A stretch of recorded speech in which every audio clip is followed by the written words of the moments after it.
Andy, you've been busy. You've just been voted the best coach for the women's division, the first half. How does that compare to winning ball games? Well, winning's better than, winning's most important, obviously. And then I think coaching awards always basically are the result of the performance of your players. And we've got some good players that have played really well in the first half. Coaches get the awards based on that. The CAF women's results as of lately, you had some bump in your roads, right? Yeah, we kind of tailed off at the end of the first half. We're trying to get that back. And then we ran into a buzzsaw, Lily and company, the other day. I mean, she's unbelievable. She walked in here and I was like, I started shaking. She's unbelievable, but their team's good too. I think they're, I said this before Christmas, I thought they were the best team, even though they didn't have the best record at that. They got off to maybe a little bit of a rough start, but once they got it into gear, I feel like they're the best team right now.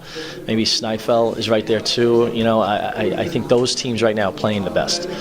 But I've said this from the beginning of the year. We were rolling at the beginning, and everybody's like, "Oh wow!" And I said, "Listen, it's a long year." And so I said that when we were kind of rolling, and now we've taken a dip, and it's still a long year. We're only halfway through, so there's a lot can happen in the next couple of months, and we got to kind of weather the storm, work on some things, get better. But there's ups and downs, and it's going to go up and down a little bit the rest of the way, and then you got to be ready for the playoffs. If you're fortunate enough to be in them.